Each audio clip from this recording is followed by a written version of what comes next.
Hello and welcome to LSTV Live, the only place to be on a Wednesday afternoon in Leeds. It's actually not a very nice afternoon. It's really, really raining and it's horrible. I don't like it. But with you by my side, Hope, everything seems fine. Oh, thank you. So, you're probably wondering, who are we? You only got used to the people from last week, but you know what they say, what's the rule, Jake? First the worst, second the best? Second the best. So we've got so much coming up on today's show. It's going to be really, really fun, isn't it? There's so much coming up for you. You are in for a real treat today. So you're probably actually wondering who we are. We've not actually introduced ourselves. So who are you? Well, I'm Jake. And I'm Hope, and together we are Jope. That's awful. No, so bad. I actually really liked that. I thought it was going to be kind of like a Jedward thing. I begged you not to do that before we came on air. But I like it. I think that's what we should do. I like really a little think team. that was my bad. Really? Really What's the other thing? We've got Jedward, Jope. I can't even do the other Anton one. Deck. Okay, here's what's coming up.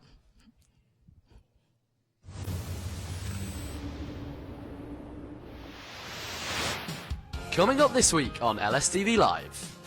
Sideline catch up with Dame Sarah Storey about the This Girl Can campaign. We premiere the brand new short film The Delay. Things get a bit hot in Dan vs Food. We debut our brand new music series Live in My Lounge.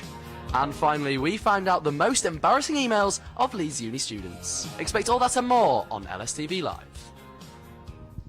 So there's so much coming up on today's show, isn't there? There really is. I cannot wait for Live in My Lounge. That's what I'm looking forward to. Really? You're a bit of a singer yourself, aren't you, Jake? I try to be. So you probably don't really know anything about us, do you? So we thought we'd give you a quick couple of facts. Yeah, well, this is Hope, and when she was a baby, she had an operation on her eyes because she couldn't cry properly. That's really sad. I can cry now, though, I can assure you. A fact about Jake is that he was on Britain's Got Talent and he was buzzed by Simon Cowell. Here's Dan vs Food. Yes, that's right, you are watching Dan vs Food. Hi there, I'm Dan McCarthy, and over the next few months I'm going to be taking on some of Leeds' most legendary eating challenges, starting right here at Mojo, eating 5 of the hottest chicken wings known as the Mad Dog Challenge. So hot in fact that I have to sign a disclaimer form and wear latex gloves. So come on in and let's see what they're made of.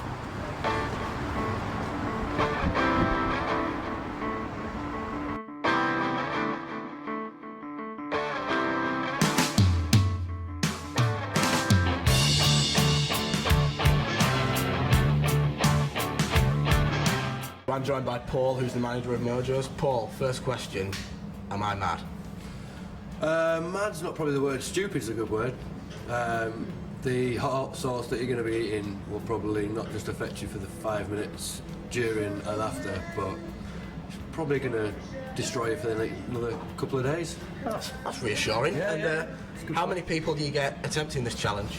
I don't know, one a week maybe. I mean, close to the busier times like Christmas, people get really cocky and arrogant with it, and they still fail. In the 2 years we've been doing it, we've probably had about 10 people finish it. 10 out of how many? 200. Gives you good odds. No, those odds don't look. And what's been the worst reaction anyone's had to this challenge? Trying to run to the toilet to be sick and not made it, and just being sick everywhere. Round about there, yeah. So. Right, you might want to lay out a few newspapers. Yeah, sure, man. We've got plenty of buckets, so don't worry about that. Yeah, this could end messy. The wings I'll be eating will be deep fried.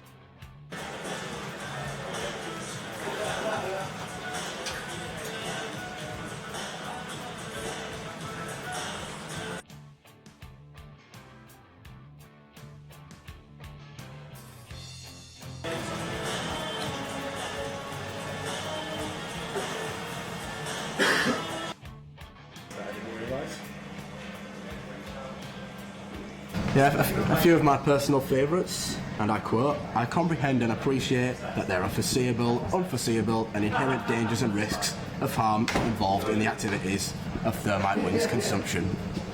So glad I'm doing this right now.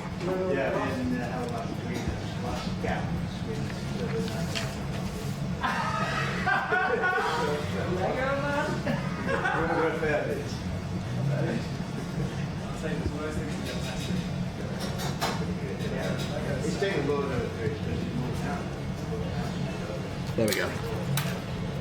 That is my signature. That is me confirming that I'm stupid enough to do this challenge. How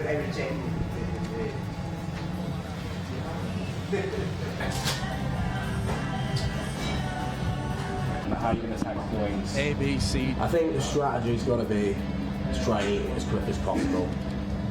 Because I don't think after one bite it can get much hotter. So I think the tactic is to go very, very fast. And hopefully the 5 minutes after will go equally as fast.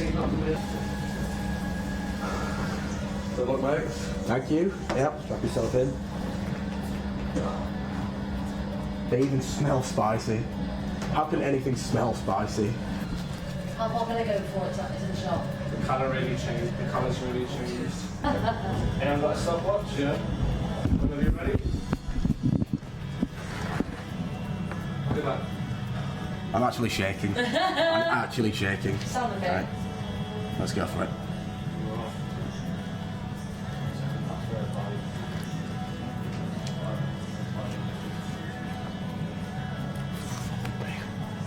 Oh my god. Oh my god, that's hot. Oh my god, I can't even get the chicken off. Oh. Just rip it off, come on. Quickness, come on.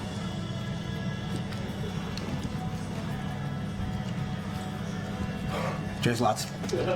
Cheers a bundle for this. Oh my god. That's one gone.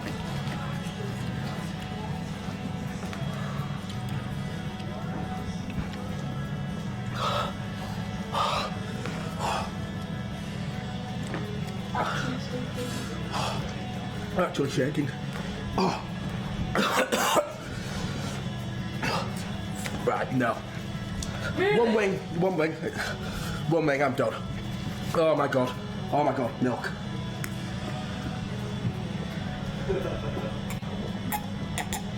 Oh my god, I feel I've let everyone down, but oh. How do people eat this?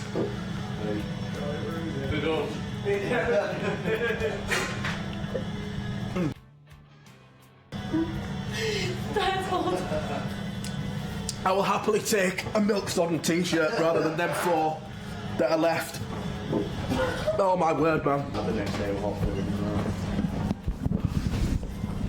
well. Put it there, YouTube, you figure it.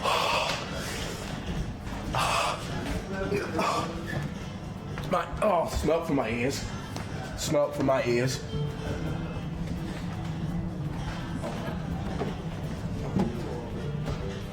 Oh, Paul, you're a horrible man. All right. I mean, like I said, I've seen people finish it. I've seen people run off being sick. So it was probably like a good, strong 4.5, 5 out of 10. Really? Yeah. I'd give him like a 3. No, I've had people sniff it and just run away. So at least he dug in. Thanks, gents. All right. Yes, I'm fine. Good man. I think it went wrong by the fact that it's bloody red hot. That's all I can point to.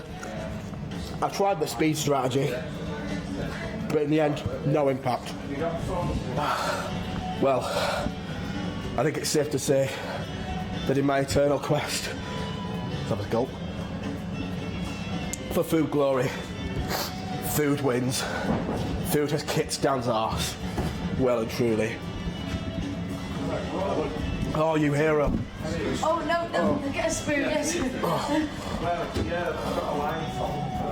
This looks so cold. Oh.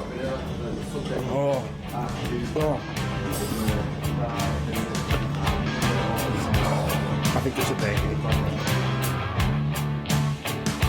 I don't think I'm going to die. So that's one positive I can take from today.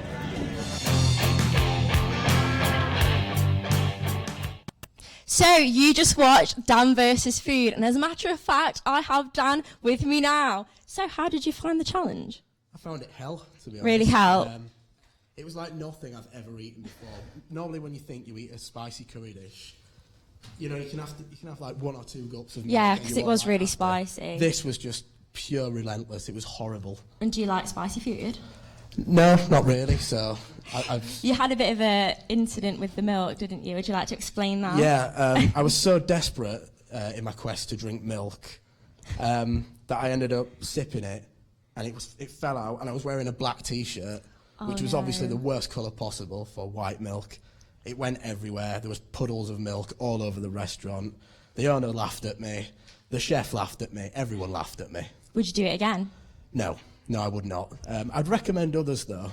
Maybe a bit of advice would be to take a clean pair of underwear. So, right, we've got a break coming up, and after that, we've got The Essential and more.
Hello and welcome back to LSTV, where today we have a very special competition running, don't we, Hope? Yeah, very, very special. You could get the chance to get your hands on these. These are two tickets for WWE Live at the First Direct Arena. All you have to do is tweet us in at Leeds Student TV. That's on Twitter at Leeds Student TV. So make sure you tweet us. It's definitely worth it. And what a great prize. Next up, it's my favourite bit. I'm really, really looking forward to this. This is live in Miranda's Lounge. Enjoy. Welcome, this is Live in My Lounge with me, Miranda Griffin, but more importantly, we've got Charlie and Bex here to show you a couple of songs right here in my lounge. Hi, this next one's an original. This one's called Broken.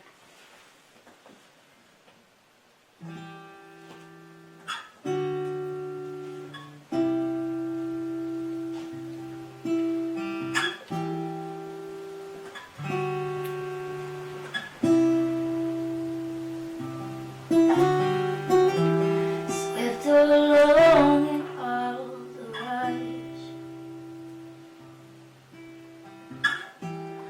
lost direction and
An absolutely beautiful performance. I actually feel honoured that that happened in my lounge. So we're going to ask you a few questions now, if that's okay, so viewers can get to know you a little more. Just want to know how you came to choose those songs. The first Ariana Grande track we played, I hadn't really given Ariana Grande much time. I hadn't listened to her much, and it's one of Bex's favourite artists. So it was always playing from her room next door, and I said that we should probably do one of the tracks. Yeah, so Ariana Grande's gone up in your books now. She has indeed. Insane. And the second song, I believe that was your own song? Yeah, that was an original. Just wanted to get my own music out there. I was inspired by a friend back home, Callum Pitt, who's an incredible songwriter, and it's just, yeah, loved it. So yeah, we loved it. So how long have you guys been playing together then? Well, we met last year, starting for uni, so kind of just, we flatmates, and then next door neighbours. Yeah, neighbours. Yeah. So yeah, we just kind of like started working together, hoping to busk gig, so kind of working towards that. Lovely. So have you got anything in particular coming up, exciting gigs, anything like that? Not yet, but we plan to. So yeah. And you mentioned before that you had an EP coming out? Yeah, I'm working with a producer at the moment, George Platt, and we're kind of writing at the moment, so hopefully near Christmas time that'll... Very exciting, so watch out for Bex there. And lastly, just a little fun question for you both. If you could perform in anyone's lounge in the world, whose lounge would it be? This one. Oh, thank you. Ariana Grande's lounge. Yeah. Okay. But I'll never make it. Perfect. Thank you so much, guys, for coming in. Watch out for the EP. That was Charlie and Bex. Woo. That was live in my lounge, and my God, I absolutely loved that. Yeah, it was so sick. Everything I wanted and more. Now, we mentioned earlier, we've got a competition running on Twitter today, and what you have to do is, if you were a WWE wrestler, what would your name be? You tweet that to Leeds Student TV and you could be in with a chance of getting your hands on those tickets to WWE Live. Yeah, the competition closes on the 5th of November, so if you're watching this on Catch Up, please don't tweet us because we will ignore you, and then that'll be very, very awkward. We're really sorry. Up next, we've got My First Dates. Oh, no, we haven't, sorry. We've not got My First Dates, we've got My First Email Address. Could potentially be even worse. Yeah, very what worse. was your first email address? Mine, unfortunately, was hopit@hotmail.co.uk. Do you want to expand on that? Can you explain? I had a limp when I was younger. Mine, actually interesting story, is I still use mine. Mine was Jake Pratt 007, which seems relevant nowadays with Spectre just being released. Anyway, here it is. This is my first email. Hello, I'm going to take you back to the days of embarrassing email addresses. You know exactly what I'm talking about. Let's see if Leeds students can beat curlywhirly.kisskiss@msn.com. Not cool.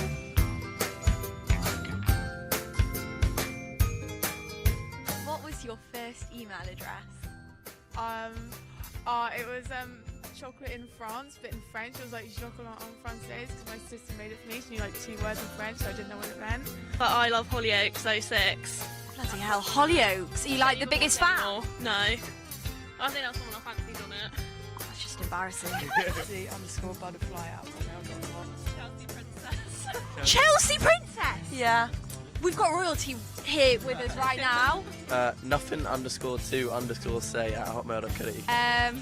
I love Doctor Who, so it was timegirl@hotmail.com. Oh, I love it. What was yours? It was something like melon cheesecake or something like that. Wow, you must like cheesecake. The Wave 95. How about yours? Jen99@hotmail.co.uk. Oh god, it's bad. Oh, it's when I was in a relationship with a girl and I was really young. I was like, what, like 10, 9, 10? One of those Hotmail accounts, and it was I love Chloe Lowe's@hotmail.com. Oh, absolutely whipped. We are here in Headingley Carnegie Stadium. Yes, it is the biggest sports event on the academic calendar.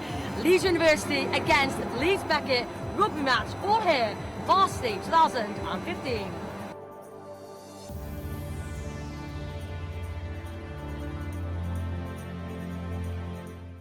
So I'm here with Tom, the club captain of Beckett. How are you feeling today, Tom? Yeah, the boys are feeling good. They've been relaxed. We've been in for 2 months with pre-season. The boys are feeling relaxed after last year's victories, and we're retaining the Bucks Championship, so it starts from this really. There's always it's a bit controversial. There's a bit of rivalry, but I say a little bit. There's a lot of rivalry between Beckett and Uni. Are we going to see that tonight? Not so much on the field. I mean, you hear it is the crowd, with them sort of booing and all that. But the boys on the field, it's just like a normal game, really. It wouldn't make a difference if it was up campus or on Wheatwood at their pitch. The rivalry's still there and the physicality of the game's still there. It doesn't really matter too much. So. Definitely. Now, you're injured today, so you're not going to be playing. What's the atmosphere like in the change room tonight, Tom? Really good, really good. Just the same again, it's relaxed, and then the boys are going to be building gradually. Obviously, the weather didn't help with the pitch inspection, so they've had to sort of questioning whether the game's going to be on or off. And once we got the nod to say it's definitely on, the boys have flown into it and they've said, yeah, let's go. All good. So I'm here with Charlie, club captain of the University of Leeds rugby team. How are you feeling today, Charlie? I'm feeling really good, thanks. Well, on the side of the pitch tonight is Varsity 2015. Leeds Uni, the atmosphere in here is absolutely incredible at the minute. Chanting already happening. How is the atmosphere in the changing room?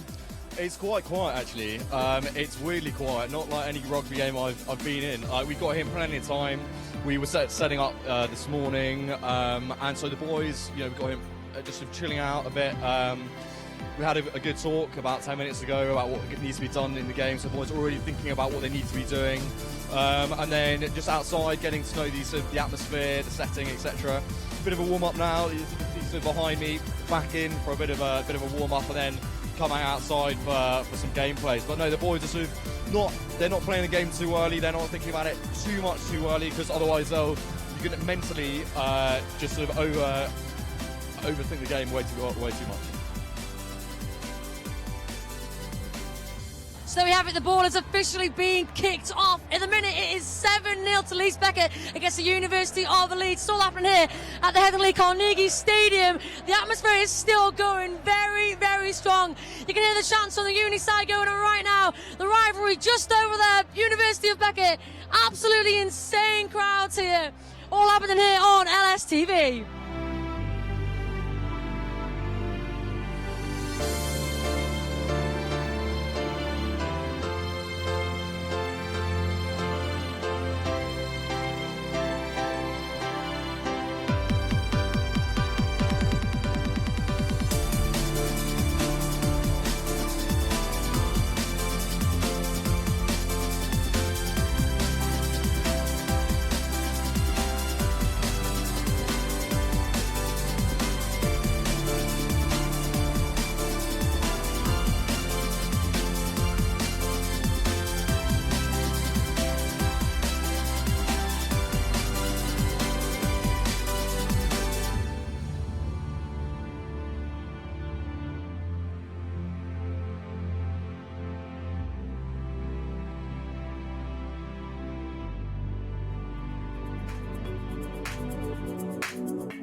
happened. The Leeds unit come out on top of Varsity. Leeds Beckett seem to triumph throughout the majority of sports for today.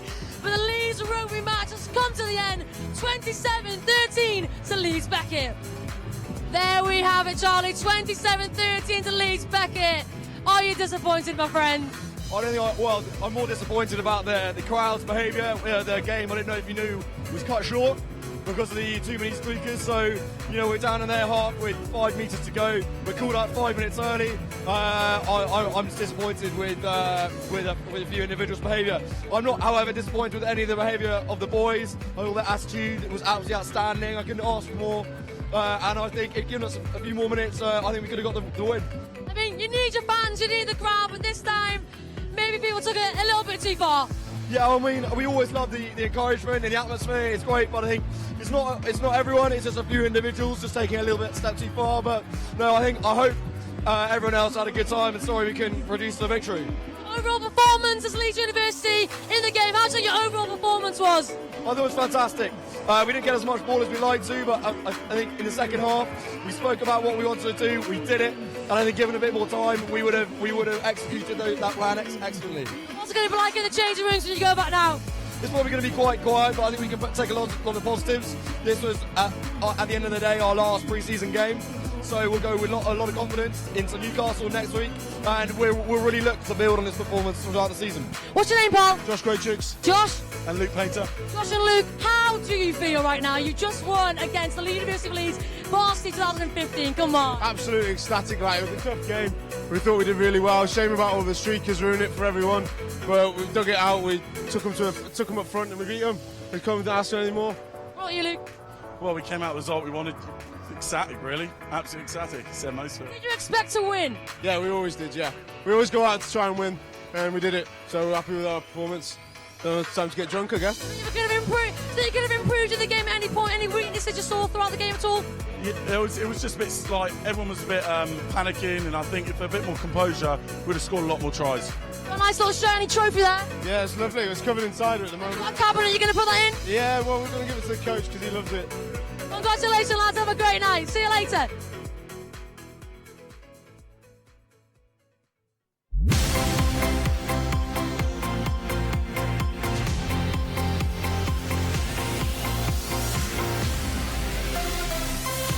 Good afternoon and welcome to The Essential with Harriet Jones and Natalie Aston. It's Wednesday and we're live across Leeds with what you need to know. Our top story. Rows over contracts, thousands of young doctors get ready to protest in Leeds tonight over planned changes to their contracts and working hours. We catch up with some doctors who are fighting against the plans. From one protest to another, students and unions from across Leeds rally against student finance cutbacks. And why is our curriculum white? LU's education officer launched a new event as part of the union's Black History Month. Also, as the clocks go back and evenings get darker, we'll give you tips on how to keep you and your property safe at night. Confused about tax credits? As part of a new mini-series Made Easy, Sam Coffey tells us what changes to tax credits are and what they could mean for you. And in this week's Essential Question, we ask, should the government introduce a sugar tax, which can see the prices of sweets and treats rise? Our main news this Wednesday. More protests are taking place in reaction to Health Secretary Jeremy Hunt's proposed changes to junior doctor contracts. It could mean a 15% pay cut for doctors, as well as normal hours being reclassed from 7 a.m. to 10 p.m. The current arrangement is 7 a.m. to 7 p.m. The government has indicated that these new proposals could be in place in England by next year. As part of a special report, we'll be following for us one young doctor who is taking part in tonight's protest. Our correspondent Lucy Reid has the story. Not fair, not safe. It's a clear message from the young doctors fighting against proposed changes to their contracts. Protests have been happening in major cities across the country, including Manchester, Newcastle, London, and now Leeds. So it's in this very square where over 2,000 people are expected to gather to protest against changes to the junior doctors' contracts. Now, whilst the government claims that the current contracts are outdated and unfair, the proposed changes have sparked extreme concern within the medical profession. Our concern as doctors, as junior doctors, is that the new contract is not a good thing for patients. It's not a good thing for patient safety, and it most certainly isn't a good thing for the doctors themselves. A service that's already stretched is going to be stretched that much further. If we look at the contract that the government is proposing, it only serves to endanger staff, endanger staff morale, patients, and the National Health Service. Faraz has concerns for the future of junior doctors. I can't accept that contract, along with a lot of my colleagues. It's not that we're not willing to negotiate, it's that the Department of Health isn't willing to negotiate with the British Medical Association. A recent statement issued by the Department of Health said, "We believe the current contract is unfair for doctors and patients, so we want to discuss a way forward with the BMA that maintains average earnings for junior doctors and doesn't cut the pay bill." So whilst Faraz and thousands of others will be out in protest, many consultants are preparing to go into work unpaid to cover their absence. I feel very strongly that our trainees, our junior doctors, are right in the concerns that they have. You know, they need to be heard, the public needs to hear the problems that are being stored up if this contract goes through. I think strike action is always a last resort, isn't it? Obviously the hope is that the strength of feeling that the junior doctors and consultants are demonstrating will bring the government to their senses. There is a very credible threat of strike action, and if the government don't back down, I fully support our junior doctors doing that, and I will be coming in to do their night shifts when they go on strike if necessary. The question is, how will ministers respond to the protests? One thing we know for certain, junior doctors will not be giving up anytime soon. If we do give in, essentially it's the patients that are going to suffer. I believe that doctors are not doing this for themselves, they're doing this for the patients. That's why I'm doing it, and that's why I will be at the protest on Wednesday. And if you want to watch that interview again, just head over to YouTube and search LSTV. Now, in July this year, George Osborne announced his budget at university maintenance grants, which provide essential funding for lower income students, would be scrapped from September 2016. In reaction to this, students and union groups from across Leeds took to the streets of the city centre to fight back against the proposed cuts. Anka Coman has this report. Now we are here today because we recognise that the burden of fees and loans are far too great to expect young people to have... It's been at the forefront of student campaigns for some years now. Student and union groups from across Leeds gather outside LUU in a new drive to campaign for free education. They're a disgrace as well. Leeds for Free Education is a coalition of left groups based on the university campus. The coalition helped organise this latest demonstration. The protest kind of in answer to the government's announcements that they're going to cut the maintenance grants. So at the moment in Leeds, about 19,000 students rely on a maintenance grant to be able to afford to go to university and just like afford to have a house while they're here and things. So we're kind of going out to protest against them making these cuts. Many people came out and braved the bad weather. They explained they felt important to come and support the campaign. Even with the grants at the moment, how they are, it's just a bit of a struggle maintaining studies, having to get a part-time job as well as that. It's just hard keeping it all together, especially if you've just come straight from school. Everyone's sort of, students especially, just feeling the strain really. Basically, I think that education is a right that all people everywhere should enjoy free of charge. When I was at Polytechnic, I got a free education and I got a grant. That what was good enough for me is good enough for my daughter, but unfortunately that's not what we are today. Earlier this year, they had around 150 people. However, this time the numbers were less. Despite this, their message is still very clear. They want free education. The student protest just left Leeds University Union and they're going to the city centre. This demonstration is happening as the follow-up of a successful demonstration previous this year. Many students rely on essentials like food and accommodation whilst at university. Florence Scott, president of LUU's Green Party Society, wants to encourage more students to back the campaign. It's just really good to get everybody together, rallying together, and just to show that we are united and that we can put up a united front against the current cuts. I think it's really important for every student, not just post students, not just disadvantaged students, every student to come together and say that free education is really important, and we need to show the government that that is what we believe and that that is how we will vote in the election. It seems this group of students show no signs of slowing down as they continue to stand for free education. Anka Koman, The Essential. As we approach the end of Black History Month at LUU, the union's education officer, Melissa Owasu, launched a new event asking the question, why is my curriculum white? It aims to challenge and encourage discussion about the diversity of our curricula. Tom Danbach reports. How diverse is our university's curriculum? That's the question being addressed by key speakers at an event during Black History Month. A priority objective of Education Officer Melissa Owusu for this year is to encourage a diverse curriculum and make students active participants in their education, both in teaching and assessment. The event will discuss the issue of representation in academia. Say Burgeon is a lecturer in American history. So I'm here to sort of learn what students think we should do, and I should do as a lecturer and as a teacher. But I'm also hopefully here to have a conversation with students about the larger complexities that are involved, and some things that it doesn't sort of boil down to just kick off all the dead white people and put in some alive sort of black women or something like that, even though I think that's definitely a really important part of the project. But to think about how race is larger than representation, but also inclusive of representation. Why is my curriculum white is described as a rallying call for action led by black students at Leeds. After conducting research surrounding the Eurocentric nature of schools and curriculars, Remy Joseph Salisbury explains why he wants to see change. I would like to see us trying to cultivate knowledge from all over the world, so from the literature that's in Sudan, all different voices, bringing through new scholars with slightly different perspectives, because at the moment we're only really hearing from a very narrow, white, middle-class, male, able-bodied body of scholarship, and I think there's so much more knowledge that we can draw out. It seems there is a call for radical alternatives, and this discussion has allowed people to get their voices heard. What is for certain is important questions are finally starting to.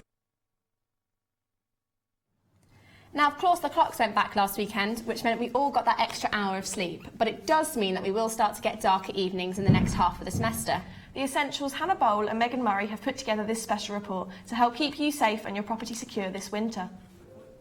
This week, West Yorkshire Police issued a warning that cases of burglary may be set to increase during the coming winter months. They advised that everyone, students in particular, should take extra care to protect their homes and belongings. There are a few simple steps everyone can take in order to reduce the chance of a break-in. Firstly, make sure all valuable belongings are out of sight any time they are not in use. This includes items like chargers, which are often overlooked. Never leave an open window or door unattended. Make sure to always secure anything that may be a point of entrance before leaving the room. Additionally, always double check that the front door is locked when leaving the property. Make use of any additional burglar alarm or security gate that you might have. These are an extra preventative that many people do not make the most of. Although it's tempting for students to leave all lights off when going out at night to save money on electricity bills, leaving just 1 or 2 lights on in the property will give the impression someone is home. For students who have a car in Leeds, make sure that no personal items are left in the vehicle. Even a coat left on the back seat can tempt a passerby. Hiding items in the boot or glove compartment will not necessarily keep them safe. According to the West Yorkshire Police, 1 in 4 burglaries happen because the property is insecure. Following the steps that we explained earlier and making them a part of your daily routine could reduce the chance of your home being targeted.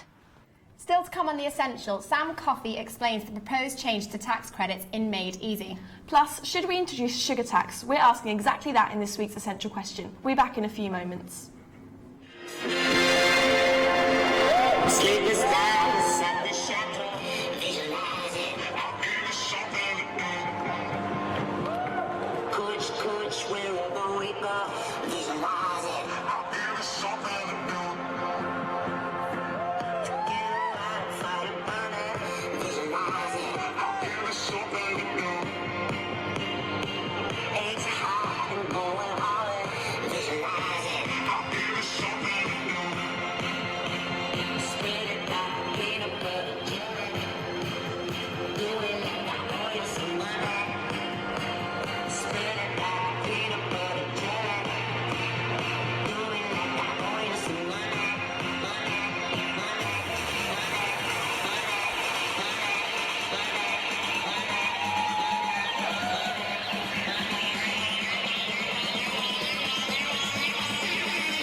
Girl, I must warn you. I said something strange in my mind. Yo, such a listen. Let's get it 'cause we're running out of time. It's all so beautiful. Relationships they seem from the start. It's all so beautiful.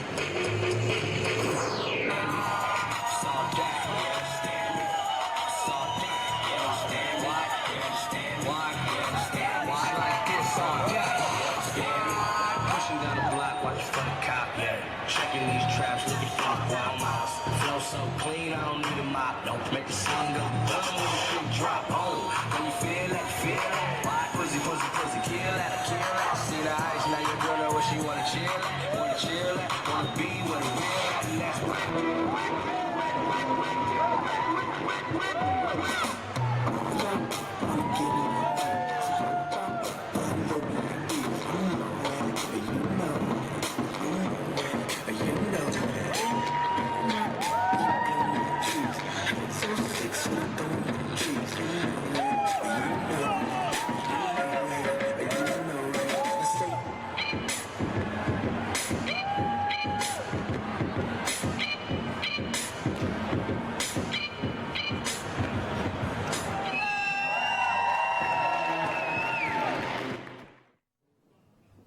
Welcome back, you're watching The Essential. Up next, the government's plans to reduce the threshold for tax credits was defeated in the House of Lords vote this week. For now, low-paid families have a bit of breathing space, but George Osborne says he's not losing sight of his long-term goal. In a new series, Made Easy, our political correspondent Sam Coffey looks at what the changes could be and what they mean to you.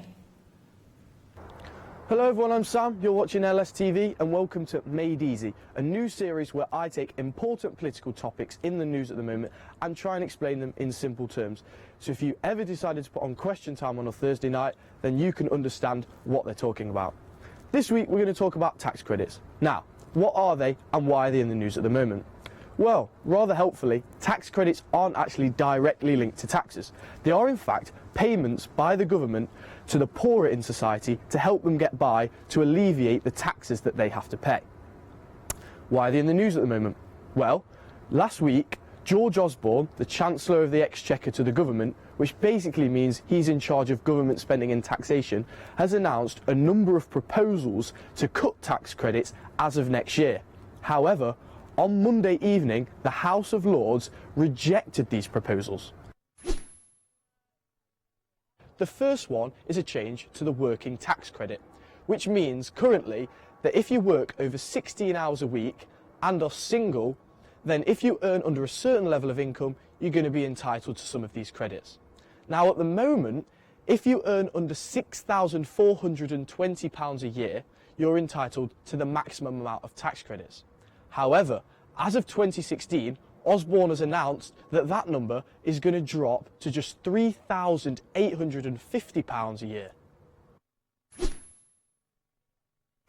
Now the second important change comes to the child tax credits, which currently mean if you have at least one child, regardless of whether you're single or married, if you earn under a low enough income, then you're going to be entitled to some payments from the government. Now, there's a variety of stipulations affecting how much you can claim, but the main thing we want to take away is that if you don't claim the working tax credit, then you can earn up to £16,105 a year and still claim the maximum amount of child tax credit.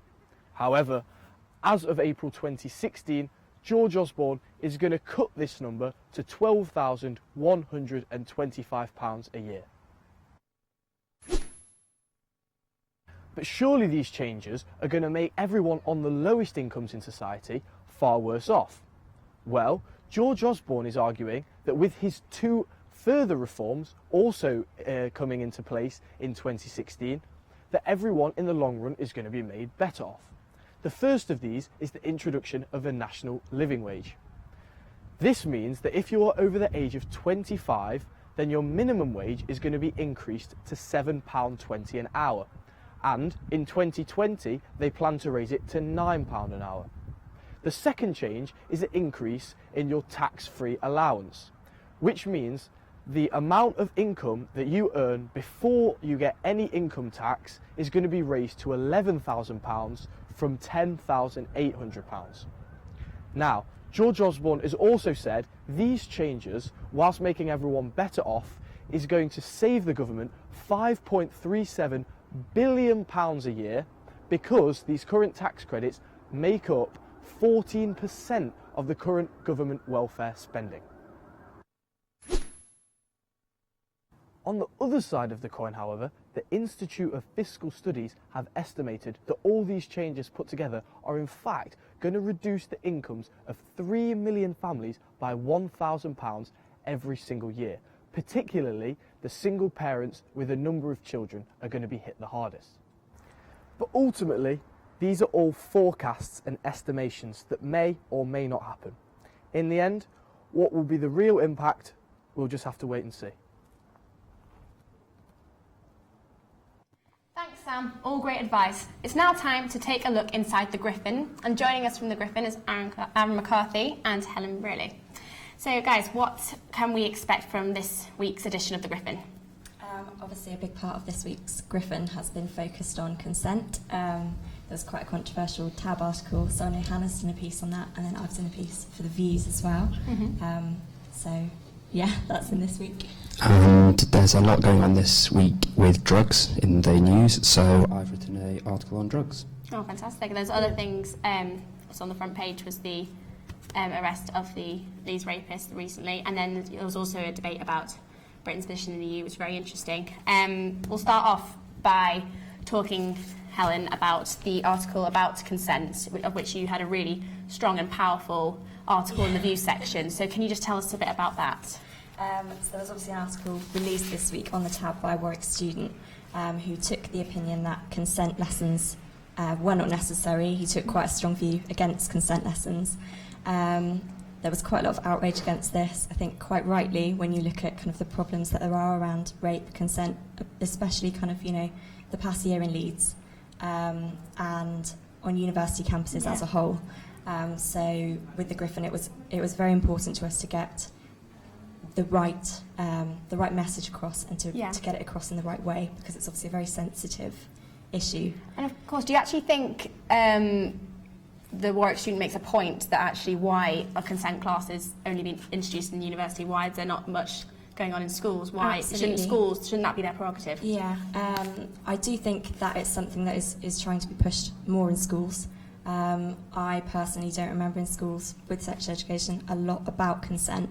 But at the same time, I don't think it's a bad thing to be doing it in university. For some people, if earlier on they haven't had much about consent, I don't think it's a bad thing to try and introduce it now.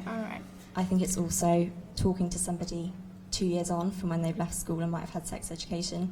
They're going to have very different views and have experienced it in a very different way. All right, very interesting. Brilliant. And Aaron, you wrote about an article about drugs this week. Can you give us a quick summary of what that was? What was that about? Yeah, sure. So at the moment, they're looking at maybe legalising cannabis, and that would mean that, just like alcohol, you could go into a shop, you could buy it, but it looks like that's not going to happen.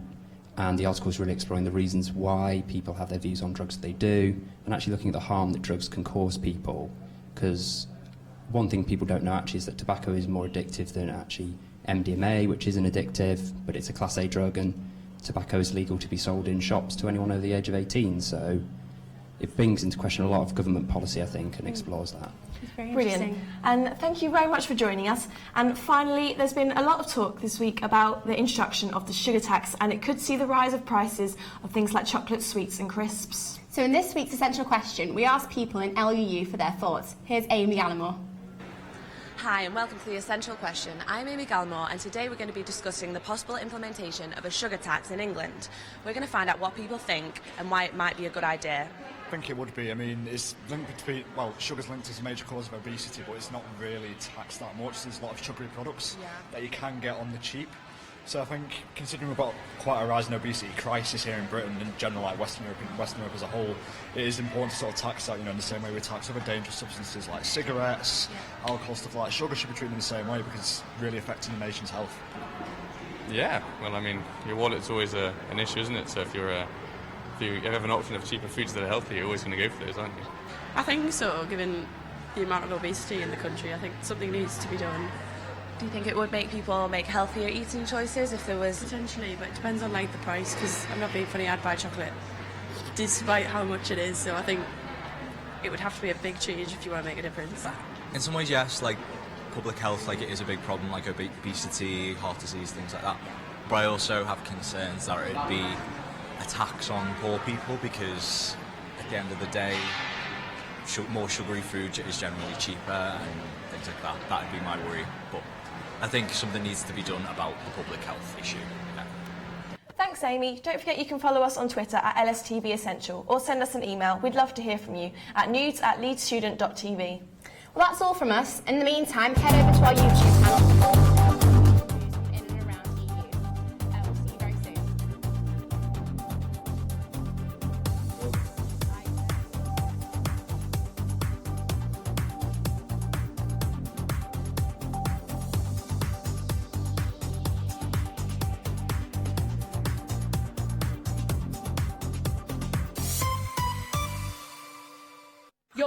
Yo, you're watching LSTV and today we are pranking. Now, it's Freshers Week, so we thought, I know, what should we do? We'll prank some freshers. And then I was like, but guys, I'm not a fresher anymore, can I still prank anyway? And they were like, okay, Kerry, sure, go for it.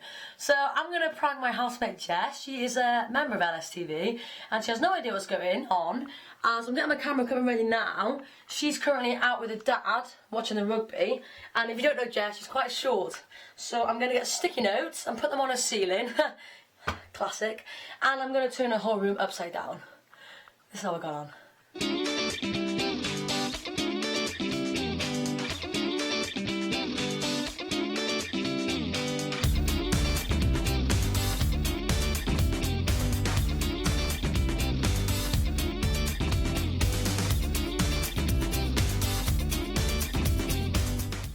This is literally exhausting.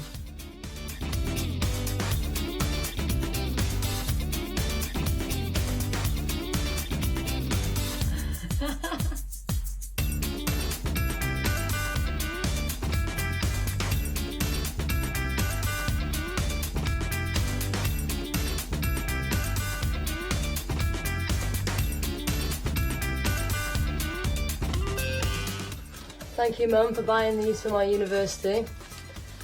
Academic purposes. Will come into great use.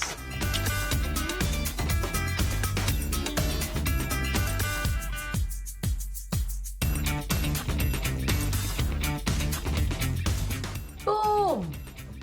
Boom! There we go. So Jess is a short arse. I mean, I had to use this to put them up and my neck is hurting. So, stickers are all up. Now it's time to turn Jess's room upside down.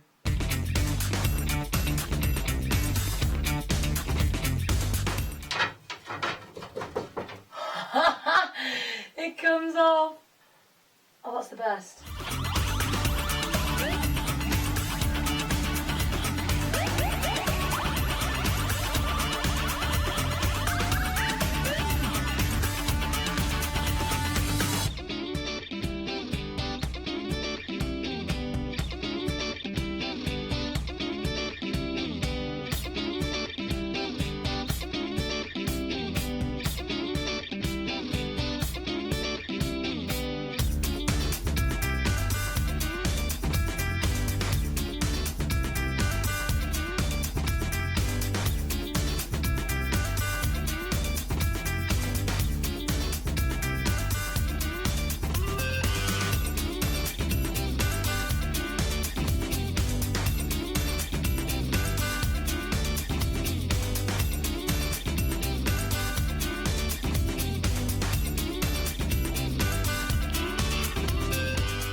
Skirts upside down, put the dresses inside out.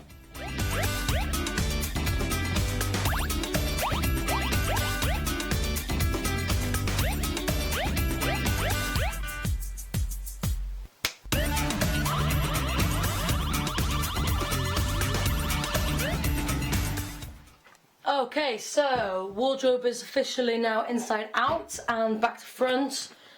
The whole of the desk is all turned upside down, as is this one.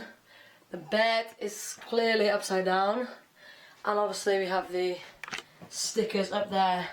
So now it's just a waiting game. So Jess, I'm sorry. I'm a little bit sorry. I'm not that sorry. I'm excited for you to come back to your upside down room.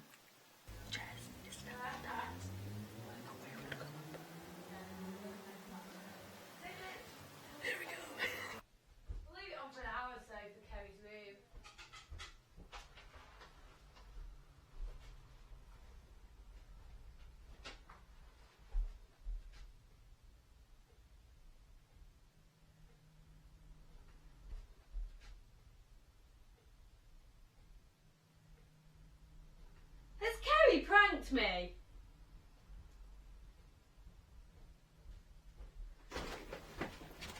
You absolute twat. You're such an idiot. What gave it away? The fact that my bed might be upside down. Did Kerry prank me? Did Kerry prank me? Do you know what I've done? Have you noticed everything? Have you noticed everything? What, that everything's upside down? Dad, look around, Jess. Look around. You are so annoying. You're only little, aren't you? How she walks up to him. Oh, you haven't. Oh, you're such an idiot. You are such a twat. Are you going to get those down, Jess? Oh, you're so...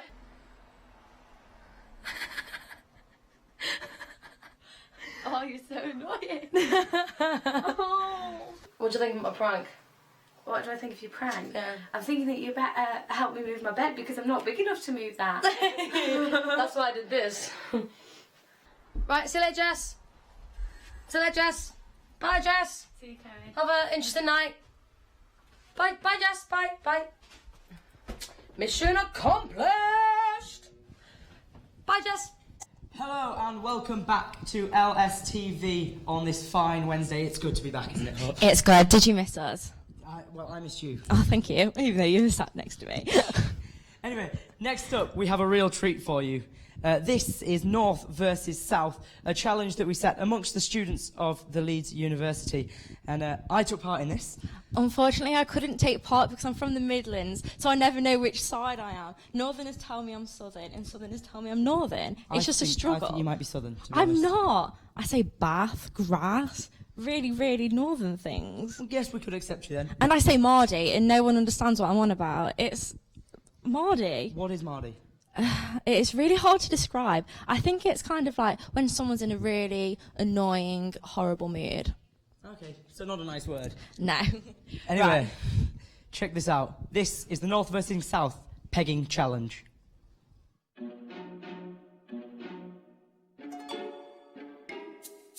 Well, touch me.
great. Thank you so much. Sorry.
Well, I would like to take this opportunity to apologise to the North on my behalf. That was an absolutely abysmal performance from the team.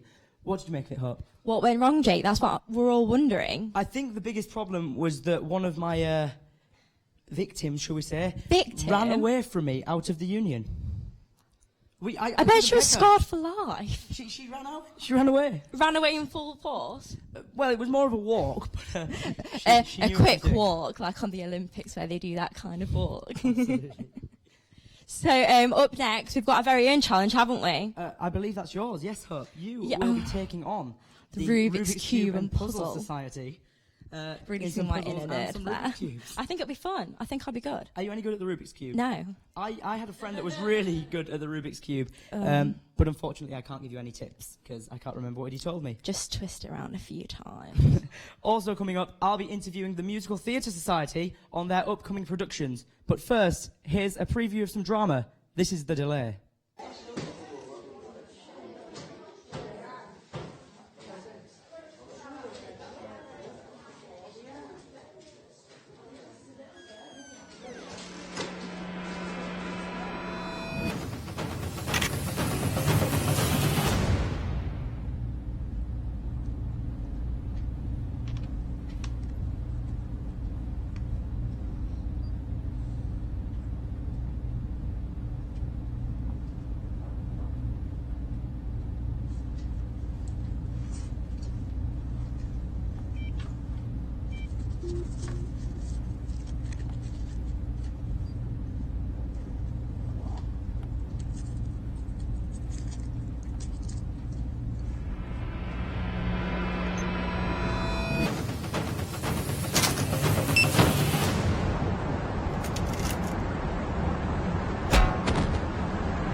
Well, that was excellent. Some really Oscar-worthy performances there, and you can look forward to much, much more from drama here at LSTV.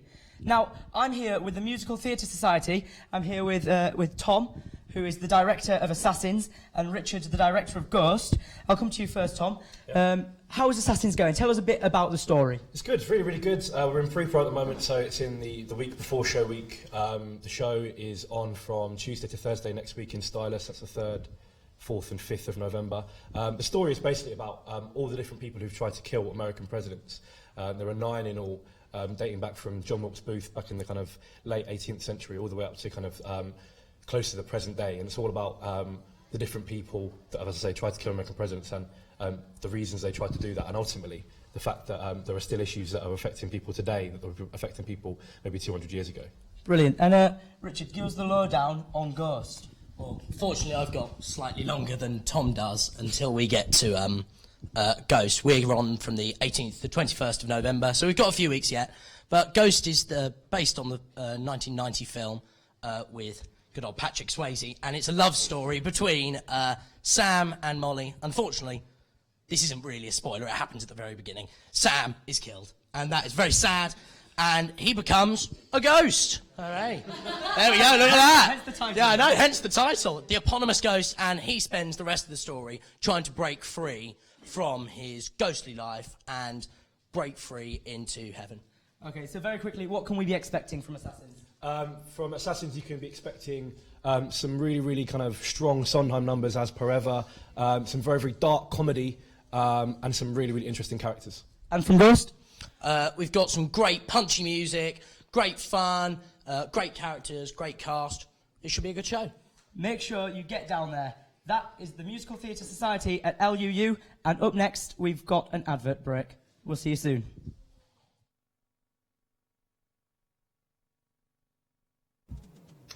Thanks, guys. There is, of course, tons coming up in Leeds over the next 2 weeks. I'll start right here in the Union. On Friday, it is the 14th birthday of much-loved Club Night Fruity.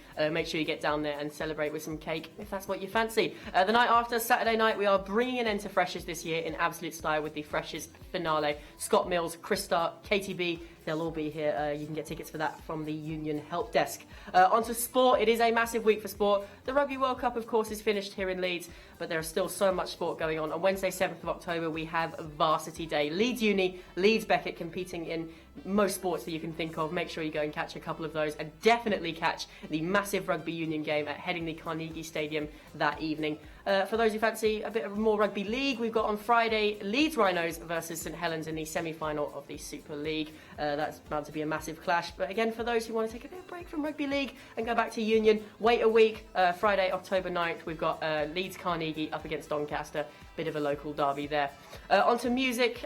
We've, of course, got so much going on at the First Direct Arena. Here is a list of gigs that you can catch. Tickets for them are on sale. Special mention there to Alt J. I will definitely be going to see that, one of my favourite bands.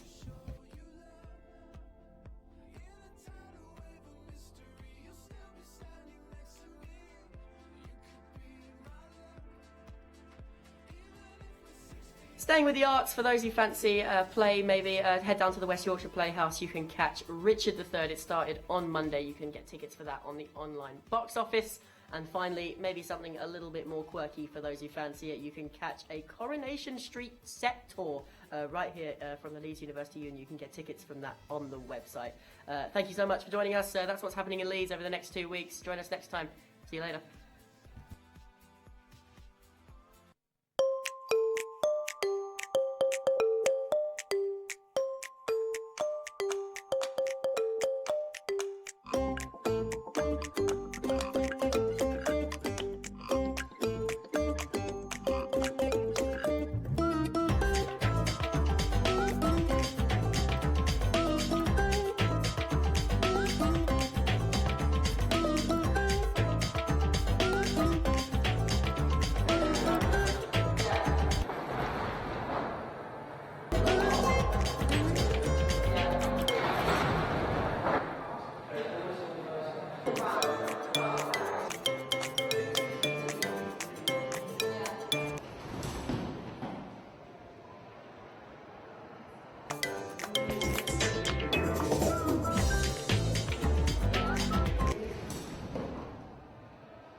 Hi, I'm joined with two representatives of the Rubik's Cube and Puzzle Society. I'm here with Luke and Clarice. Yeah, I've got the name right, yeah. So what's happening? Okay, so your challenge today, Hope, is that you have to try and get this red rocket, as you can see here, out of the little wooden capsule it's in, but you can't lift it up. So get the red thing out of here without picking the whole thing up. So I can touch the red thing, but not the brown thing. You Okay. can touch it all, but you just can't pick it And up. while I'm doing this, what are you going to be doing? So we're going to try to solve the Rubik's Cube in the time that you have to try to solve that challenge. It's definitely a challenge. Should we begin? Let's go. Okay.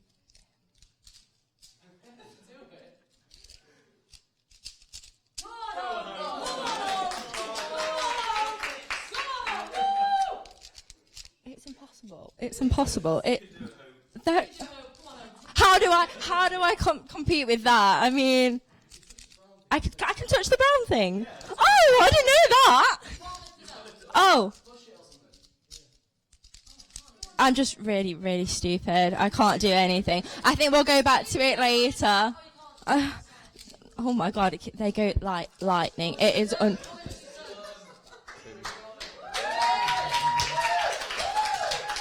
I really don't think I'll live this one down. You can do it, like, keep trying. Okay, I just have to have a think about it. So up next we've got Afterglow, a little festival thing going on. I think that'll be really, really fun. So Sounds yeah, fun. sounds very fun. Yeah. Thank you for having.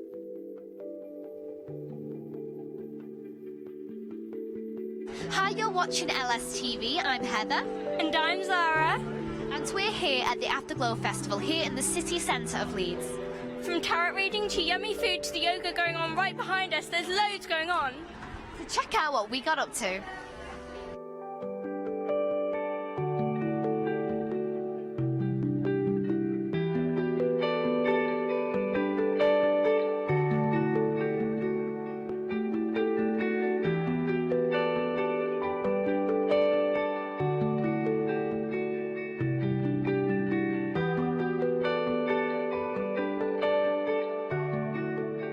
We're here with Stephanie and Dan from Cyclops Pedal Power. How are you guys today? Yeah, really good, thank you. I'm okay, thanks. Yeah. So, first of all, talk us through this. There's just a bike in the middle of all of this, so what is it?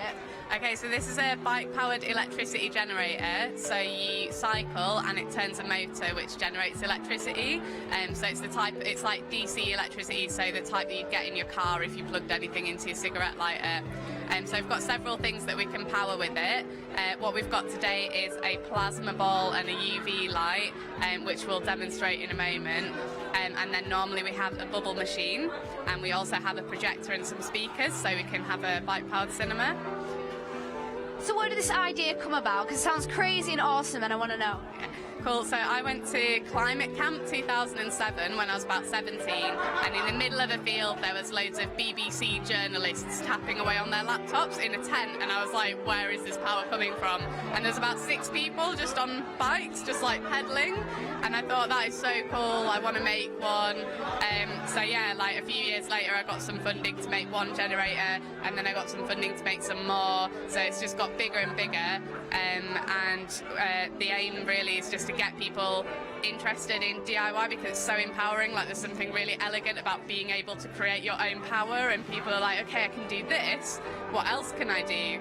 And it really brings people together and makes people feel like they can do something. So we're wanting to use it as like a youth work tool, a community development tool, and get people interested in renewable technology and sustainability and energy storage, because this is where the growth is going to be, and these are the skills that people are going to need to have if we're going to have a sustainable society. That sounds amazing. Now, you've got to give us a demonstration of what this is about. Okay. Okay, I'm going to let Dan do the honours. So what's going to happen here? Hopefully, I'm going to sit on my bicycle, have a little pedal, and we'll see the little plasma ball and the black light come on. Awesome. Okay. Say hopefully. Hopefully. We might be getting something. There we go. Oh, can I touch it? Yeah. This is the future right here. It's warm as well. It's nice and warm.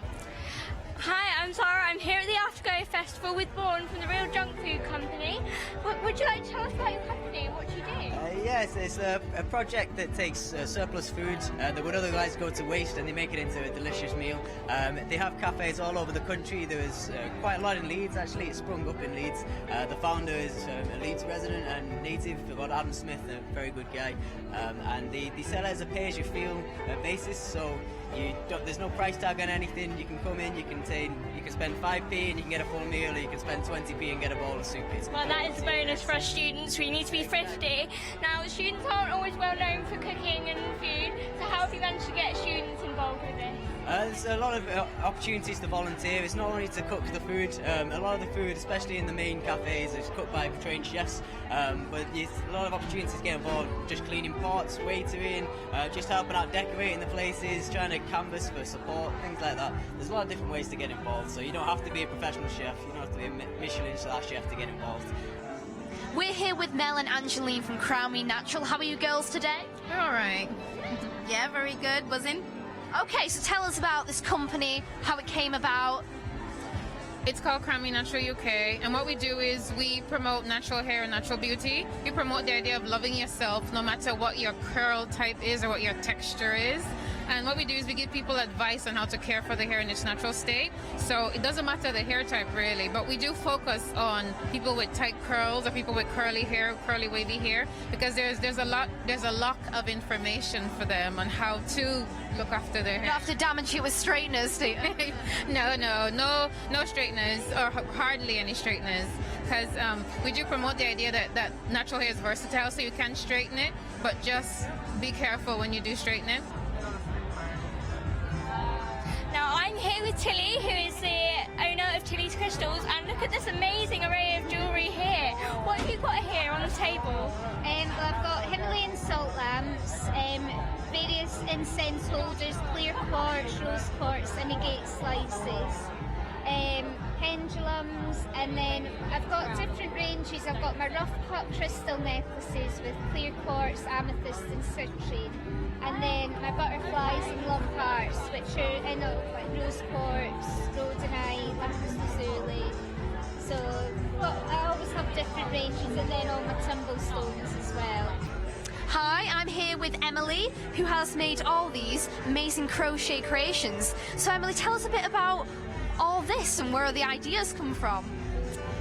Well, I've been doing like knitting and crochet for quite a while now, and just trying to find like different, like more kind of inventive like ways to do it really, because a lot of people kind of have this like old-fashioned kind of view of like knitting and crochet and what it entails. So yeah, I put the word out on Facebook asking people what sort of things they thought would be good to make, and I got quite a lot of different ideas back, but crochet bikinis was one that really stuck out for me. And I think that's what this is, isn't it? Yeah, like most of them are, yeah. And over the summer I've taken a lot of them to festivals and yeah, sold lots of crochet bikinis.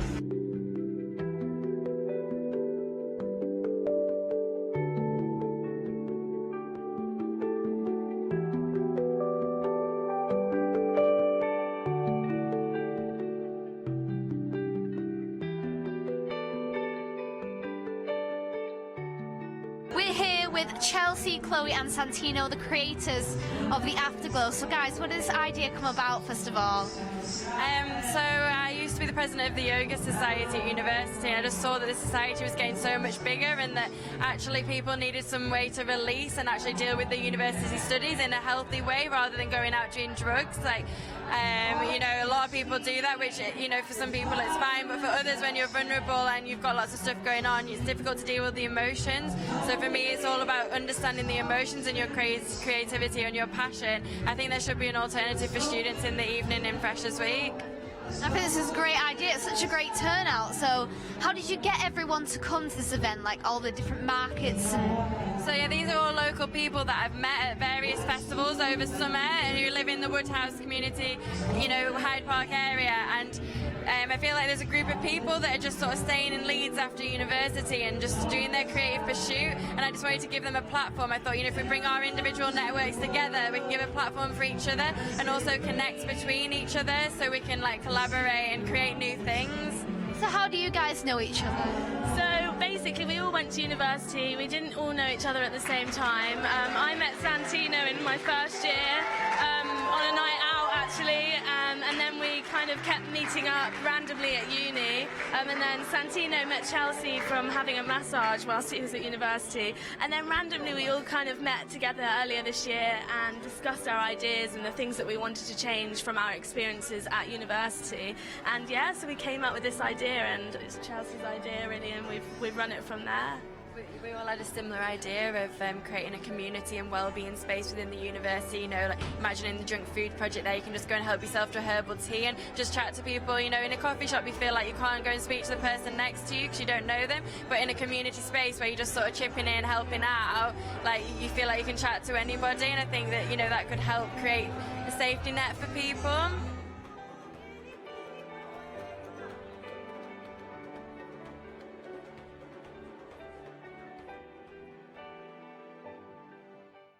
You've just watched Afterglow, and although I cannot do the challenge, I've managed to swap guests. We are now joined by Gabe. So, guys, really, if you've got any tips for me, because I still really can't do it. So you just got to try and get it out. It won't come out. I've got a theory. If I lift up the chair, does that count? No. Yeah, you can't. I'm not doing very well, am I? Think of the name of the puzzle. Newton's gravity-defying puzzle. You see, I got an 8 in physics. I should be good at this, but I'm not. This is so embarrassing. I'm really sorry to my physics teacher. He's probably watching this. I am so sorry. Okay, like, do you want us to show you how you do it now? Please tell me. Go on then. Okay, so I'm joking. Oh, I thought it was some like Harry.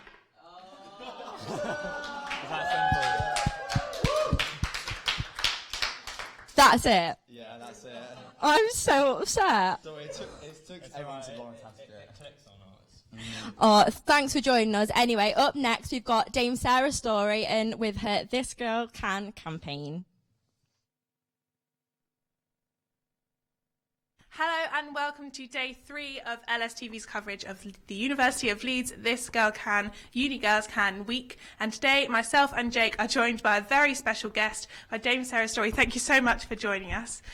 First question is, obviously you are part of the Uni Girls Can week and here at the University of Leeds. What do you think this campaign is having an effect, and what made you want to join this?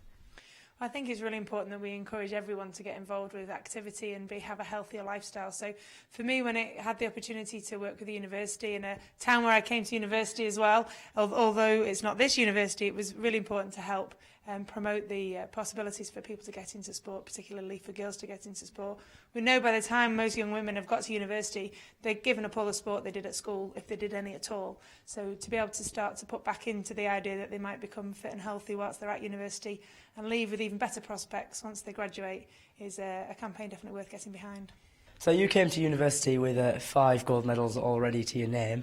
I'm going to ask you first about Barcelona '92. How was that? Your first Olympic Games, you win 2 gold medals. Tell me a little bit how you felt. Yeah, Barcelona kind of feels a little bit like a dream. I look through it with rose-tinted glasses, I suppose. I was just at the end of my year 9 at high school, so when I came home from those games, I was trying to start GCSE courses and then obviously go on to A-levels. I actually got my A-level results on the pool side in Atlanta in '96. Little did I know when I embarked upon that games in 1992, but to go to a place where everything's free, you press the button on the vending machine and a can of Coke comes out if you want it, you press another one comes out, so you need to find a friend. Just incredible to rub shoulders with the sort of athletes that were there. And I had mentors at those games in the shape of Tanni Gray-Thompson and Chris Holmes, and both those people are now sat in the House of Lords as incredible people that have done so much in their life, and I still look up to them and thank my lucky stars that I was able to rub shoulders with people like them who guided me through that first games and, like you say, to 2 gold medals. And obviously you said as soon as you came home for those Olympics, you were starting university here in Leeds. How did you sort of balance, obviously with Leeds Student TV, and being a professional athlete is sort of not many people do, but how did you balance a student life and obviously being a professional athlete at the same time? Yeah, well, I got my results from my A-levels on poolside in Atlanta, and then I discovered that I had been accepted over to study here, study sport and exercise science up at the Headingley campus at Leeds Metropolitan University, as it was called back then.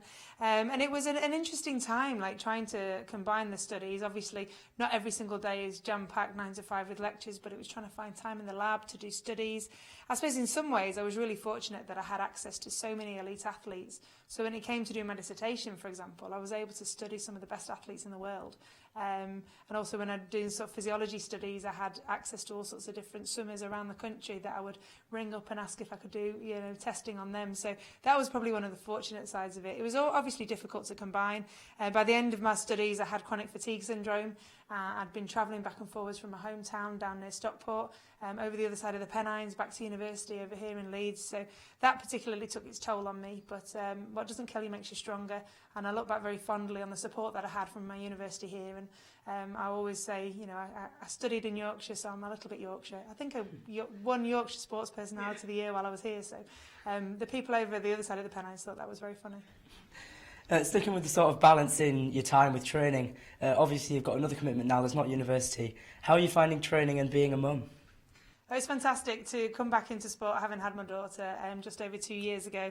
When I fell pregnant, I'd done everything I ever wanted to do in sport and some. I'd never imagined that I'd get to a home games in my own career, let alone win 4 gold medals as I did in London. So when I fell pregnant, I knew there was absolutely no pressure on me to come back as an athlete. I obviously wanted to try, and if I was successful, then that was a huge bonus. So I always said that going into cycling as a second sport was a massive bonus, and now I feel like I'm on my 3rd bonus, so hopefully my luck won't run out before the games in Rio next year. But Louise is fantastic. She's a really happy little girl. She loves following us around. We are involved with our own cycling team now that myself and my husband run, and she loves being around those girls and cheering us on at bike races. And the funniest thing for me is when I come around a corner in a time trial or a road race, for example, and there's Louisa laughing at my race face. So it's great fun to have her on tour, and I really do wonder what we ever did when we didn't have a little toddler running around. Of course, as you say, you and Barney have little Louisa, and a part of this Uni Girls Can campaign, how important do you think it is for parents to get their daughters into sport? Obviously your daughter's so young, but when she gets the age, and how important do you think sport is in growing up? Sport is a huge part of my life, and it will always be that. And I think it would be great to think that every single person in the world, men and women, young and old, would consider to take part in sport as just a normal activity. So Louisa may or may not become an elite athlete. That will be down to her choice, but we'll always encourage her to be fit and healthy. And just taking part in activity, walking instead of taking the bus, riding your bike instead of taking the car, and those kind of little changes that you can make to your everyday lifestyle really do contribute to being fitter and healthier. And especially when you're at university, I think the interesting thing with university is there's all sorts of pressures, especially on a Wednesday night when sport's finished and you're going out and you're going down to the Students' Union, or there's always an activity, or if you do the famous Leeds pub crawl from way out there up north, right the back way back into the city centre. There's so many things to distract you away from activity, although I guess you could count the walking between pubs as activity. But it's important to try and have activity in your life while you're at university, because the fitter you are, the healthier you are, and that applies to brain health as well. And if you're able to study more effectively because you're fit and healthy, then that's really important. So I think all parents should be encouraging in a gentle way their daughters and their sons as well, but their daughters in particular, because we know girls will drop out more easily than guys, to stay fit and healthy, and we hope this week will help promote that even more. You mentioned earlier about the switch from swimming to cycling. It's amazing what you've done in both sports. What promoted the switch? What made you make your mind up on that? Well, I think kind of going back to the theme of this week, making the switch was because I wanted to stay fit and healthy when I had ear infections that were keeping me out of the swimming pool. So I used cycling initially as just a cross-training tool. I wasn't allowed to get in the water, so I'd go in the gym and get on a bike instead, and while my friends were swimming up and down the pool training and my colleagues were doing that, I was in the gym pedalling away and trying to keep my heart and lungs fit, ready for when I was allowed back in the pool. So it started out as just an activity to stay fit, and then it ended up being that I wanted to race because I'm a bit competitive like that. And then when I was kept out of the water for an indefinite amount of time, when ear infection number 6 struck, it started to become a case that really I needed to race more competitively in this bike thing. And before I knew it, I was being talent spotted by British Cycling. And then after that, I was taken to the European Championships, where I somehow won 2 gold medals. I still had an extra 6 centimetres on my shoulders at that point, so I was very much a swimmer on a bike, but with help from my husband, who's always been a cyclist, and a number of incredible people, I managed to tone down those shoulders, get into a more aerodynamic position and pedal away, as it were. So, yeah, it's interesting that it's that activity side of things that really got me into that switch, and I guess that's what helps make it even more perfect that I can promote something like this. And finally, just to touch on Rio, which has come around so quickly, I saw the other day you'd like to defend all 4 of your titles. When does training really start to knuckle down for that, and how do you think you're going to achieve that? Well, we've been qualifying our positions for Rio, so every country has to qualify places that then they can allocate to different athletes. So over the last year and a half, I've been putting points on in the bank, as it were, to hopefully secure myself a place for that team. Winning the 4 gold medals in the World Championships in the last 2 years has obviously helped my cause. I need to continue to be fit. So I'm about to finish the end of my 2015 season of racing. That'll finish on the 23rd of October, and then I'll have a couple of weeks of downtime. And then I guess it really starts in earnest for Rio, even more so than it has been already. 1 more World Championships on the track next March, and then a full road season. And bizarrely, at the age of nearly 38, I'll be turning professional for next year. That'll give me access to even more difficult races, to race even more difficult people, and hopefully teach me a huge amount more, so that when I come to those games in Rio, and that almost impossible task of winning 4 gold medals again, hopefully I'm in the best prepared state. So yeah, in answer to whether I can, hopefully, but it'll be a big ask. But I'm up for the challenge. Well, we both wish you all the best of luck, and thank you so much for joining us. It's a pleasure. Thank you. Thank you. Well, that was what happened when Neve Carr and I went to meet Dame Sarah Storey, and my God, what an inspiration she is. While she's been watching that, Hope has been trying to get to grips I'm still with her trying. technique for what she's already been told how to do, and she still can't quite do it. So, Don't pat my head, I'll kill you. You've got to blow a bit harder, Hope. I don't understand why it won't work. I bet I could. Go on. I'd like to see you try. I will try. I will. Go on. Right, she's useless. We've got so much more coming up on the show for you. We'll see you in just a second. It rised. Hi everybody, this is Ellen from LSTV, and we are here on day 2 of the Freshers' Fair here at Leeds University Union, and we are here to ask all the freshers all the questions about their time at Leeds. Come on. What is your favourite thing about coming to Leeds Uni? The party! What has been the most outrageous story so far? Anything ridiculous happened to you guys on a night out? Anything we'd like to know? It can be anything. Don't shy away. Yeah, anytime. God. Oh. My friend Henry. They're hiding something. Go on. Henry did what? I mean, what have I done? Oh God, it can be anything. Anything. They're too inappropriate to say on camera. I was in a skirt and I fell down the stairs, and right at the bottom there was a bit of puke, and it just didn't end well. It's the most annoying thing about Freshers' Week. Coming back this year, what annoys you? Everyone hanging out tickets for stuff I don't want. The incredible amount of flies that are thrust in your face. I think everything is very exciting and I love it. My job for me, he wants to change the question. We'll change it for the 3rd time, Beth. First time, end of first year, big blowout after exams. We stayed out until 7 in the morning. We sat in Hyde Park to watch the sunrise, and then all slept for about 20 hours. It was good. Hello, can you explain this outfit? Death comes for us all. Wow, very nice. Any ridiculous stories? Anything weird happen? Not so far, but just got absolutely fucked basically, so good night, yeah. And what has been your favourite night out in Leeds so far? I went to Prism. No, I didn't. I'm a good Muslim, I don't go out, sorry. I don't drink, I don't smoke. Getting smashed at very cheap prices. Up north, yeah, £2 a pint. You go to your lectures in, or this just a bit of a banterous outfit? Well, I thought I'd come dressed as Little Bo Peep, but on one of her off days. Well, that is what happened when Neve Carr and I went to meet Dame Sarah Storey, and my God, what an inspiration she is. Meanwhile, Hope is still trying to get her mouth around this challenge.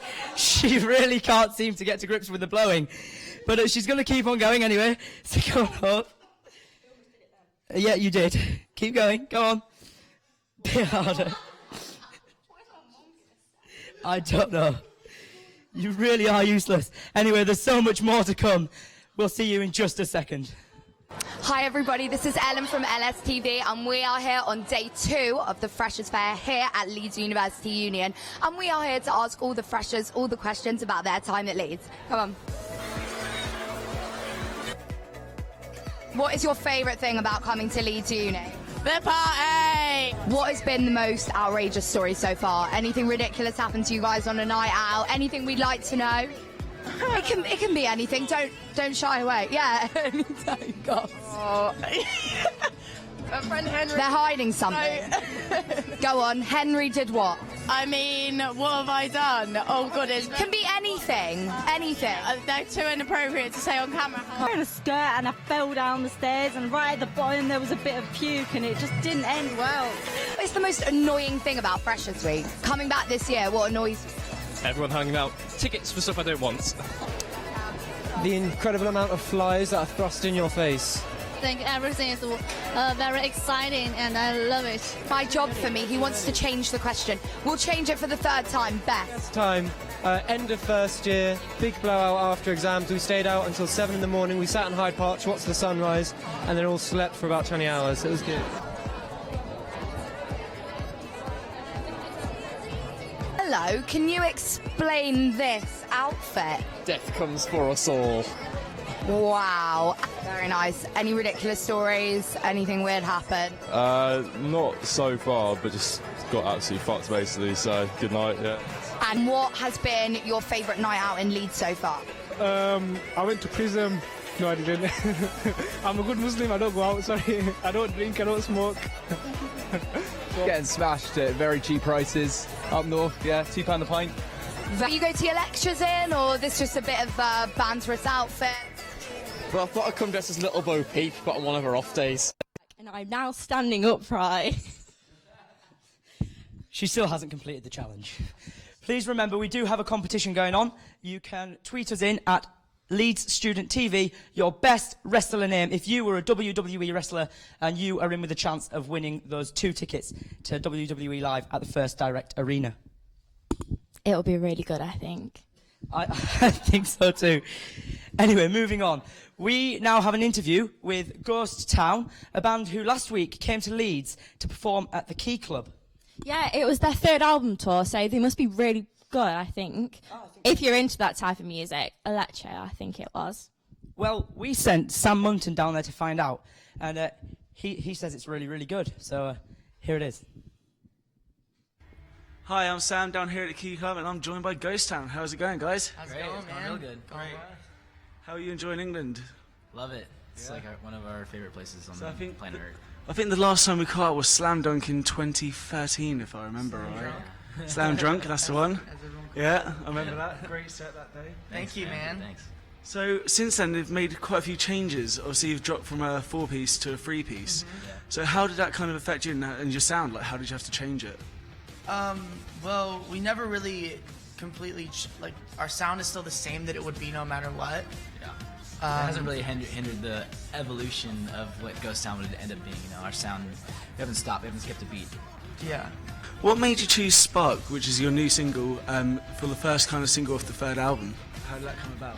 Well, we had written the majority of the record, of the album, and out of nowhere, Spark happened.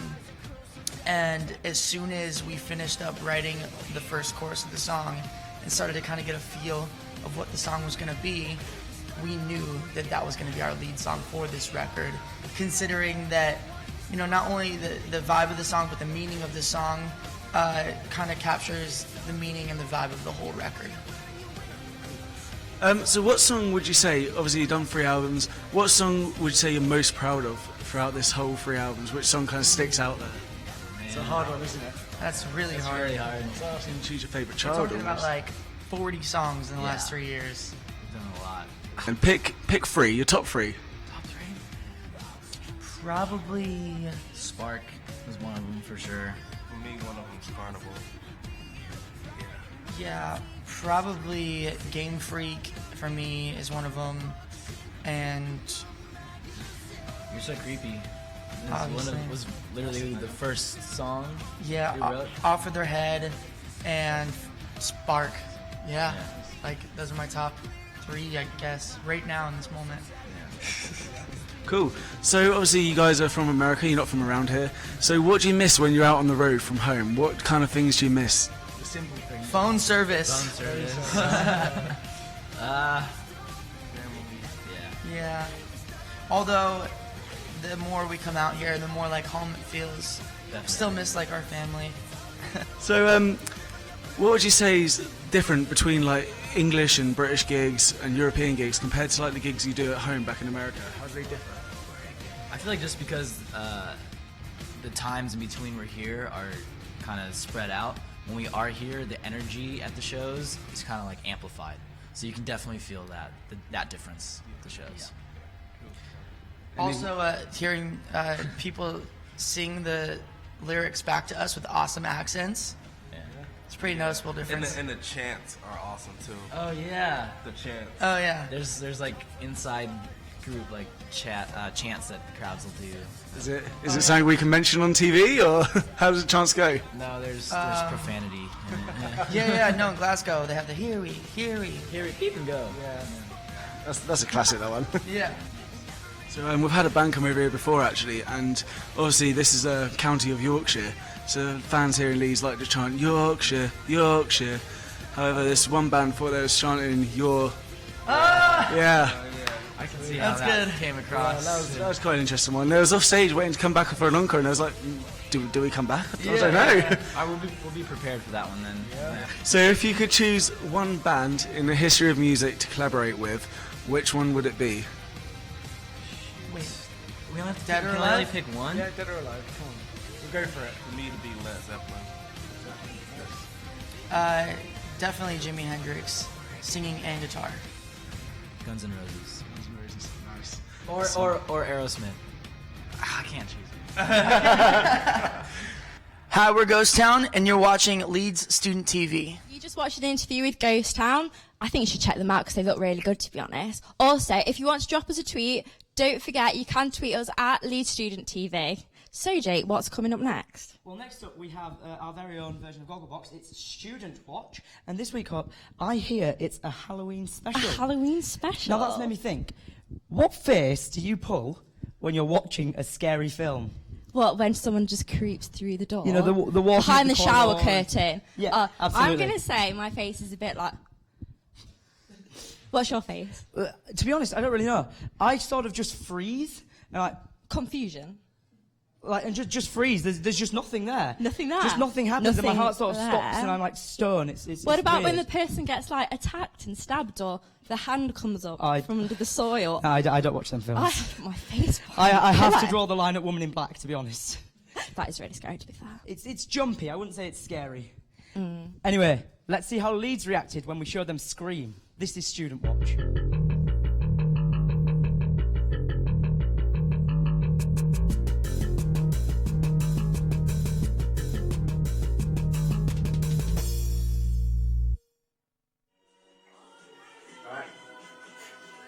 Varsity. Hate adverts. Andrew, get over your fear of adverts. Is that you can't even look at them? No, you get so angry at them. I feel so violated.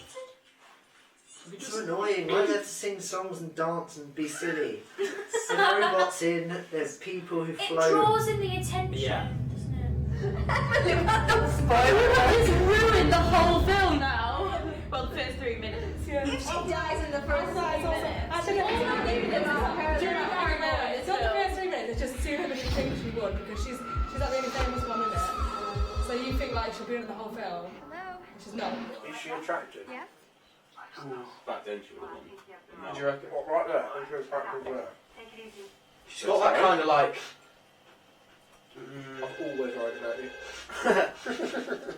Never told me your name. Why do you want to know my name? I want to know who I'm looking at. It just got creepier. What did you say? Why is she still talking? I don't know. You just put the phone down, didn't you? What do you think I said? It's gonna explode everywhere. It's gonna scare her as well. Yeah. She could be killed by the popcorn. It's a bit of early death, isn't it? Be a good film, though.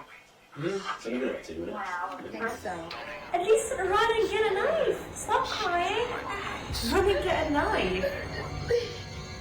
His name wouldn't be Steve, would it? That was rhymed. It's like, so you gotta just leave. His name wouldn't be Steve.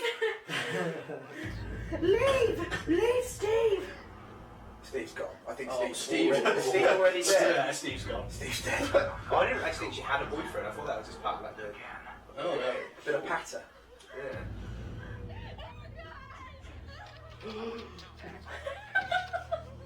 the door closing is a surprise. There's been a bit of jump chat so far. I don't like it. See, I've always thought that sort of black coat, that's not ideal for murdering, is it? Trick hazard. Yeah. I mean, if I get stained as well. What? You get stained there, right? All that black coat. I mean, a white coat. I mean, that's the only way you Yeah, get but that's it. ridiculous. Black. Oh, great. Oh, she couldn't count out her.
Welcome back to LSTV Live. Now, if you want to get involved in the programme, please do. You can send us a tweet at Leeds Student TV and let us know how we're doing today. Now, very, very excited. This is a brand new segment where we find out where past LSTV members have been before.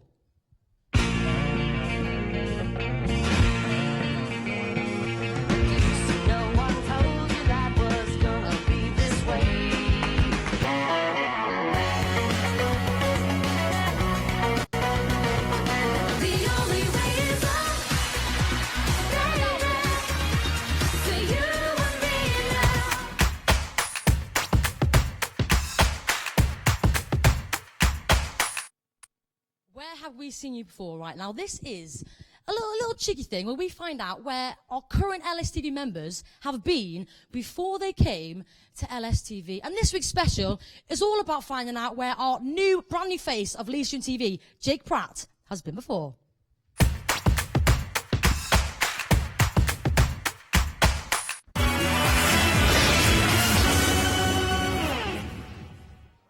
Spider, spider on the wall, have you got no sense at all? Don't you know that wall's been plastered? Now you're stuck, you stupid spider.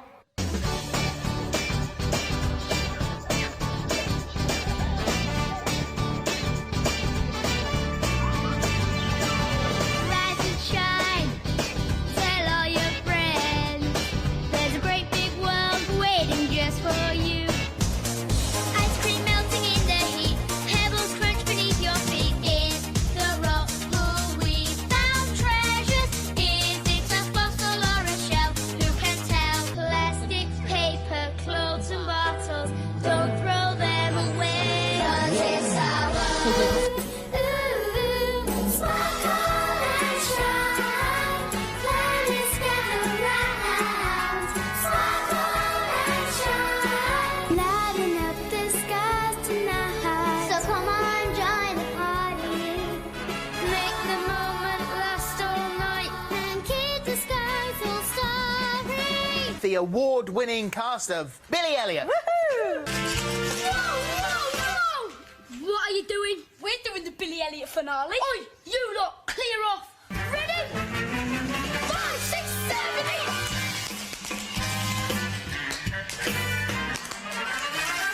Gonna chew? Of course I am. Riot cows, rubbish, and dancing.